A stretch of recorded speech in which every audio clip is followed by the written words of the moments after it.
Good afternoon, everybody. My name is Joel. Welcome to Nature at Home. Today's topic is all about squirrels. So, first off, squirrel. We all see squirrels all the time. They're common, whatever. See them in your backyard. But there's a lot to squirrels. They're very interesting animals. If you take, if squirrels weren't so common, they'd probably be one of those a lot of people's favorite animals. They are very acrobatic, energetic, have lots of character. Okay, first off, we have 4 different types of squirrels that live in our area. There is the chipmunk, then we have the red squirrel, then we have the gray squirrel, which has a black morph, the black squirrel, and then we have the groundhog, or woodchuck, is actually a member of the squirrel family. It is the largest member of the squirrel family around here. First off, the chipmunk is the smallest member of the squirrel family. He's actually a true hibernator and hibernate in the winter. This is the skull of the chipmunk, so pretty tiny. And they mostly feed on nuts and seeds and everything like that. You're probably pretty familiar with them. They have burrows all around the ground. They can climb trees if they want to. Their burrows usually have a couple of different entrances, so they can always escape, right? And like most rodents, they live pretty short lives. Average lifespan is probably 2-3 years for a chipmunk. Then behind me here is a gray squirrel, a taxidermied one, right?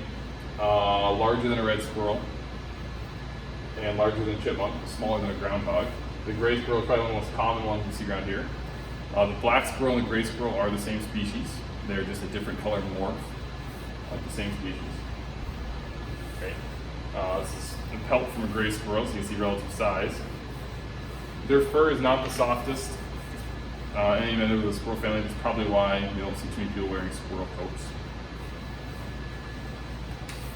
And then we have the largest member of the squirrel family is the woodchuck.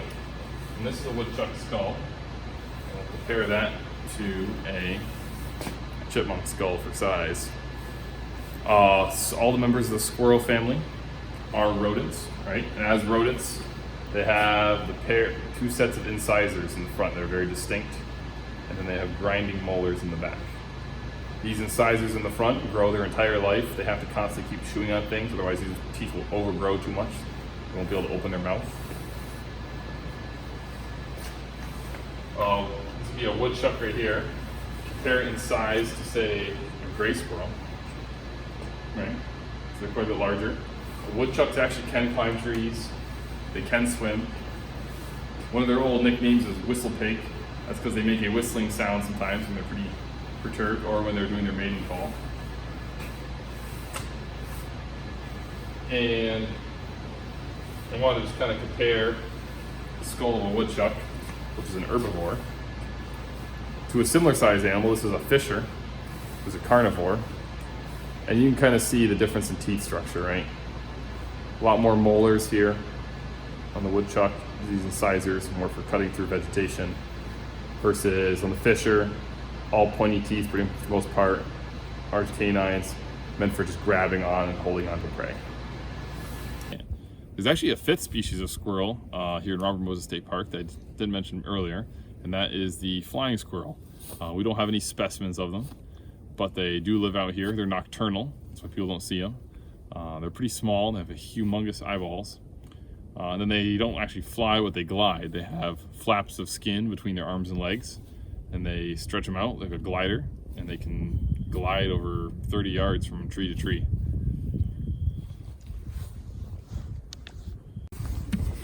Okay, so right around this tree, there is probably a red squirrel, or actually more likely even a chipmunk. And you can see right here, see all this loose dirt? This is basically the dirt pile made from a chipmunk digging out his hole. So one entrance to his burrow is right here, and he's been taking everything right out here. It has at least one more entrance somewhere nearby.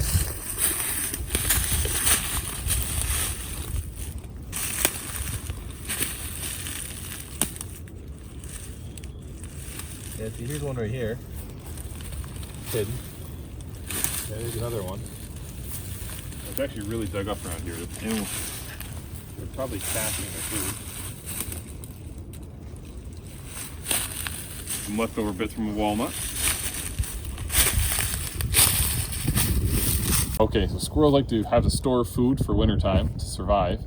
They can't go to the grocery store, so they have to stock up food. They gain weight themselves and get a little fatter. And they also get a lot of food and bury it in the ground. They'll store lots of food in the ground over the course of the year, and then they'll usually lose track of about 25% of it. Either gets stolen by other squirrels, other animals that want seeds and nuts, or they just don't find it anymore. They usually don't remember necessarily all their spots. They actually find their spots by scent. They can smell food that's a foot or more below the surface, and then they'll dig down in and pull their food out in the winter when they get hungry on nicer days. Sometimes squirrels will make a false nest or a false cache where they'll just dig a hole, act like they put something into it, but actually don't, and then cover it back up with dirt. They think this is trying to throw off potential thieves, other squirrels who want to steal their hard-earned food. Squirrels' back feet can actually pivot 180 degrees on their ankles, so their foot can turn right around backwards. This helps them so they can go down trees head first, and they can like turn their feet around backwards and hang onto the tree, so they can make descending a lot easier. Squirrels can jump about 5 feet into the air, so they can jump up and get bird feeders, jump up into the trees. I've personally watched a squirrel jump off the top of a 25-foot tall tree and hit flat on the ground and take off running, and seemed like it was totally fine. They're very acrobatic, very strong animals. They got a lot of muscle in their bodies, almost no fat, especially if you've ever been someone who's eaten squirrel. They're very lean. Okay, so we've been asked about squirrel mittens, and those aren't things that squirrels wear in their hands to keep warm. It's a pile of leftovers from squirrels eating. So if you look around the base of this tree right here, you'll see piles and piles of black walnut, all chewed through and eaten by squirrels. You can see where they've stored them in holes and dug them up. Some holes still have walnuts in them. That one right there. Some holes are empty like that one. Okay, so this is also a squirrel mitten. This squirrel has been pulling apart, looks like pine cones. These are all the scales from a pine cone. And he's been doing it for all winter long. Looks like this is pretty deep. That's all just chewed up pine cones. He's been hanging out in this hemlock right here. He probably grabs his pine cones, comes back to the same spot and eats it and throws all his leftovers right there. So here we have a squirrel chewing on some black walnuts right above his mitten. Down below him is a pile of scraps he's been building up all year long.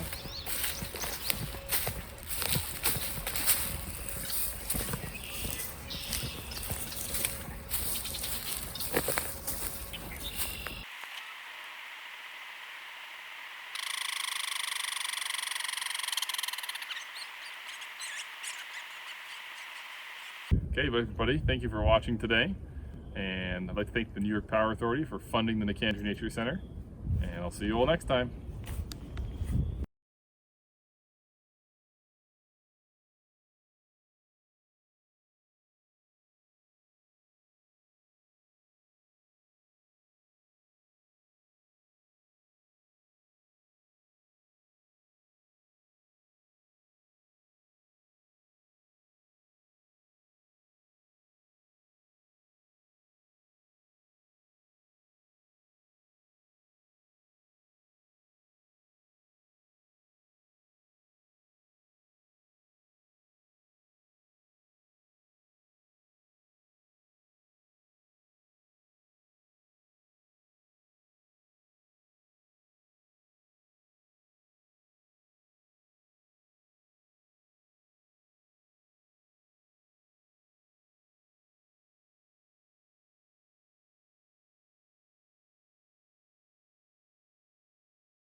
and okay.